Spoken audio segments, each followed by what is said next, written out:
Alors aujourd'hui, bienvenue sur ma chaîne, je suis Caroline Gaujardin et je voulais te parler d'un autre aspect de la permaculture. Hier, je sais pas si tu as suivi mon podcast, je t'ai parlé de plantes multi-usages et en fait, le but c'était de trouver des solutions pour les petits jardins parce que voilà, il faut trouver des petites choses, des astuces, voilà, et le multifonction, notamment au niveau des plantes. Est optimal est vraiment parfait pour les petits jardins parce que voilà, d'une plante on va partir sur plein d'autres choses. Et aujourd'hui je voulais te parler d'un autre aspect de la permaculture. Et c'est notamment le multifonction, mais au niveau non pas des plantes, mais au niveau de la structure et de l'organisation de ton jardin. Et voilà, je voulais te donner quelques conseils là-dessus et voilà, moi j'ai réfléchi un petit peu à comment trouver des solutions par rapport à ce qu'on a déjà dans le jardin, parce que comme je te l'ai dit, on n'a pas un jardin de dingue et donc on peut pas notamment stocker des choses. Tu vois, moi j'ai grandi, enfin j'étais chez mes grands-parents et ils avaient une ferme, enfin ils avaient une ancienne ferme, ils étaient à la retraite et ils avaient un immense terrain dont j'adorais jouer chez eux. Parce que voilà, il y avait toujours du bazar, il y avait toujours des endroits avec des vieilles machines d'antan pour moudre le blé. Enfin bon, c'était énorme. Si tu veux, il y a des choses qu'ils prenaient, qu'ils recyclaient pour leur potager notamment. Genre des grandes cuves, des mangeoires pour les animaux, des choses comme ça, qui servaient derrière pour stocker de l'eau par exemple. Si tu veux ça, nous on peut pas avoir cette espèce d'endroit où on stocke des éléments, on peut pas l'avoir ça. Moi j'ai 300 mètres carrés de terrain, j'ai une grande terrasse, voilà, j'ai un cabanon de jardin, j'ai un potager qui fait à peu près 25 mètres carrés. Je peux pas avoir un endroit un peu fourre-tout, je stocke tout, tu vois, sur 50 mètres carrés, c'est pas possible. Donc il faut trouver des éléments.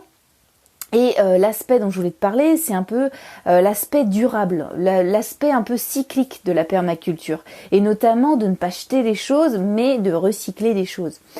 Et comme je te dis, moi j'ai pas de fourre-tout où je peux récupérer des choses. Donc je récupère des choses soit chez ma voisine, soit des gens autour de moi, des choses comme ça.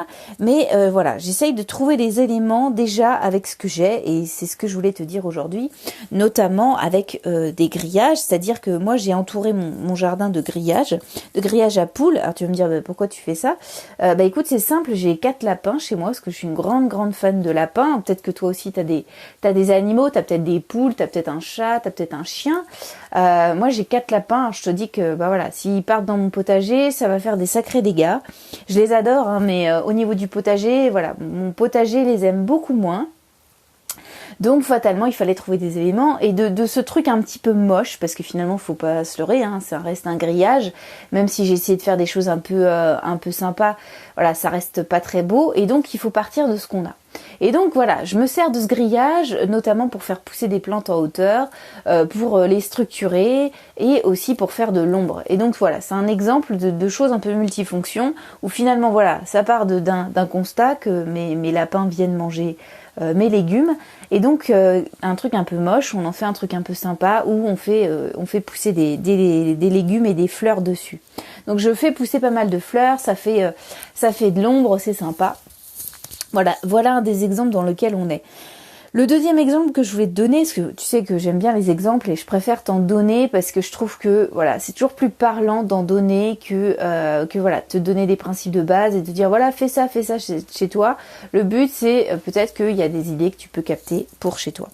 Ensuite, voilà, moi j'ai un mur également, ça se faisait beaucoup en ville à l'époque. Pourquoi? Parce que déjà il fallait structurer les jardins, il fallait pas trop avoir de vis-à-vis et en plus on voulait beaucoup quand on cultivait des espaces de culture dans les banlieues, on mettait beaucoup de murs parce que voilà, ça gardait la chaleur. Et donc voilà, on avait un bon rendu thermique, c'est-à-dire que voilà, le mur la journée stockait, prenait la chaleur et la restituait le soir, ce qui fait que en ville on est toujours mieux loti que notamment au niveau des murs, on est toujours mieux loti en termes de température que en campagne où généralement il y a un peu moins de chaleur.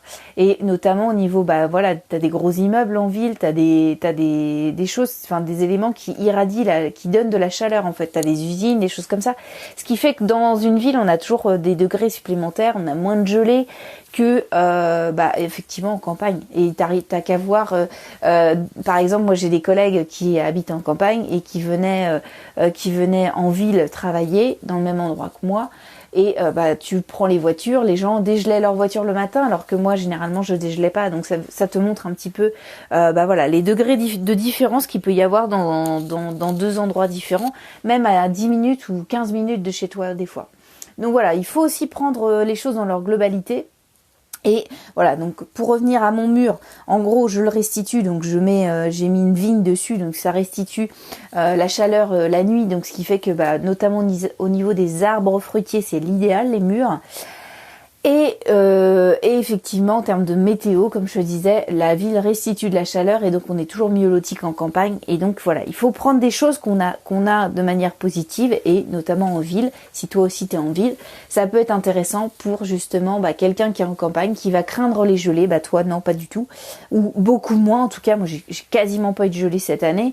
Alors ça a aussi son lot d'inconvénients, mais en tout cas, j'ai quasiment pas eu de gelée et tu vois, j'aurais pu largement planter mes légumes bien plus tôt que ce que j'ai fait. Donc voilà ce que je voulais te dire. En gros, il y a plein d'idées à prendre. Ah oui, je voulais dire également, l'aspect de la permaculture, c'est de voir les choses dans leur ensemble, tu vois, un terme un peu durable. Et ce que je voulais te dire aussi, c'est que comme je te disais, j'ai mes lapins, j'ai 4 lapins, et j'ai mon ami aussi qui fait des meubles, et donc j'ai beaucoup de sciure de bois. Et donc voilà, j'utilise cette sciure de bois comme litière en fait à lapin. Et cette litière se retrouve dans mon compost derrière, puisqu'elle est souillée par les urines et les excréments de mes lapins. Donc j'en ai quand même 4, ça fait à peu près 1 mètre carré. C'est une zone, j'en prends un petit peu, j'en mets dans mon compost. Et c'est là-dessus que je voulais te dire, c'est que même si on est en ville, ça peut être intéressant pour toi de mettre un compost, même un petit. T'as pas besoin de mettre un truc de titan de 1 mètre par 1 mètre. Parce que je sais que si tu m'écoutes, c'est que t'as un petit potager et que voilà, chaque mètre carré est optimisé. Mais ça peut être intéressant d'en mettre un parce que voilà, c'est une vision durable. Moi, je trouve que c'est intéressant parce que moi, j'ai plein d'arbres fruitiers dans mon jardin. Même si j'en ai pas un grand, j'ai beaucoup d'arbres fruitiers. Et tout ce qui est fruits pourris, parce que je suis pas là toute la journée. Tout ce qui est fruits pourris, ou fruits qui se dégradent, tout de suite ça amène des bestioles, ça amène des frelons, des choses comme ça, des choses qui sont pas très sympas. Et donc voilà, ça peut être aussi, ça rentre dans un cycle durable. Et ça peut être intéressant de mettre un petit compost et de jeter dans le composteur, ça évite d'amener les bêtes. Tu mets un peu de pelouse sèche dessus et voilà, ça étouffe un peu le truc. Et après tu te retrouves dans 6 mois avec une très bonne terre. Mais j'aurai l'occasion de te reparler plus tard, en tout cas du compost. Mais en tous les cas, voilà comment je vois les choses, c'est que dans ton jardin, et l'aspect permaculture qui est positif, c'est de voir les choses dans leur durée. C'est-à-dire, qu'est-ce que je crée dans mon jardin, qu'est-ce que j'ai besoin dans mon jardin, et quels sont mes déchets, et comment je peux les recycler, comment je peux les rendre utilisables et durable dans mon jardin, notamment tu vois les excréments de mes lapins, ça peut être intéressant. La sciure de bois, on est envahi de sciure de bois, ça peut être intéressant. La pelouse, je vais pas aller en déchetterie déposer ma pelouse, je vais la mettre dans un compost. Et c'est vrai que le compost peut vraiment être régler pas mal de soucis là-dessus. Et avoir une version un peu durable. Par exemple, si tu as une poule, est-ce que il y a des gens qui sont en ville qui ont des poules, ça peut être intéressant pour des restes alimentaires ou du pain dur, des choses comme ça. Moi je donne à mes lapins, je donne alors très peu parce que c'est pas très très bon pour eux, mais une poule elle aime bien le pain dur, des choses comme ça. C'est vrai que certains animaux sont plus propices, alors peut-être plus en campagne, ça dépend si tu es en lotissement ou pas, mais parce que les poules sont pas toujours autorisées. Mais ça peut être intéressant pour toi, soit justement d'avoir une poule qui va consommer tes déchets, soit d'avoir un compost si t'es pas à même de pouvoir en mettre un. Et sache que même si tu as pas beaucoup, tu cours un peu après les mètres carrés, un compost, tu peux tout à fait le créer en palette et mettre des pots dessus, tu vois, faire un truc un peu plus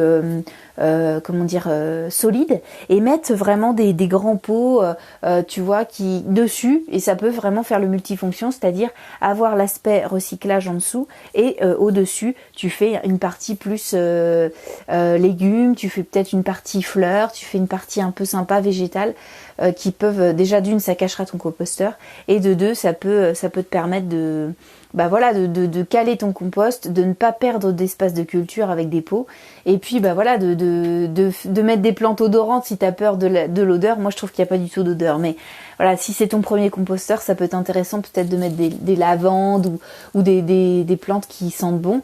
Parce que voilà, si t'as peur des odeurs, en tout cas, voilà, c'est des petites idées, des petites astuces qui peuvent être intéressants. En tout cas, voilà, ce que je voulais te dire, c'est que voilà, l'aspect durable, l'aspect cyclique de la permaculture peut t'aider justement, à ne pas générer de déchets supplémentaires pour ton jardin et encore mieux de pouvoir les recycler, les réutiliser. Et en faire une force finalement, parce que derrière tous ces déchets-là qui auraient été perdus, qui auraient été une source de nuisance ou une source de consommation, vont être une ressource. C'est-à-dire vraiment devenir de la terre et être étalé dans mon potager derrière et m'aider à justement enrichir le sol. Voilà ce que je voulais dire ce matin. J'espère que ça a pu t'aider. En tout cas, voilà, moi je te retrouve demain pour de nouvelles aventures au jardin dans mes podcasts. Comme je te le disais, si ça t'intéresse, tu cliques sur le lien sous ce podcast. Tu t'inscris à ma mailing list, c'est hyper simple. Je t'envoie des mails, je t'envoie des photos plutôt, parce que bon, c'est pas toujours évident d'expliquer en podcast ce que je souhaite te dire et ce que je voulais échanger avec toi. Donc ça peut toujours être intéressant de t'envoyer par mail soit des vidéos, soit des photos, soit des conseils, des astuces, des trucs un peu plus poussés que ce que je te dis en podcast. Si ça t'intéresse, tu cliques sur le lien en dessous de ce podcast ou dans mon profil, tu vas voir, c'est un mail par jour. Je t'envoie des conseils, des trucs un peu plus poussés. Voilà, bon écoute, jardine très bien, je sais pas pour toi, mais moi aujourd'hui il va faire assez beau, il va faire même assez chaud, on va être sur 27-28 degrés, donc j'espère que toi, écoute, tu vas pouvoir profiter de ton jardin aujourd'hui. Si c'est pas le cas, écoute, profite ce week-end, essaye de profiter, on est vendredi aujourd'hui, donc je te souhaite une très très belle journée. Allez, à demain pour de nouvelles aventures au jardin, salut!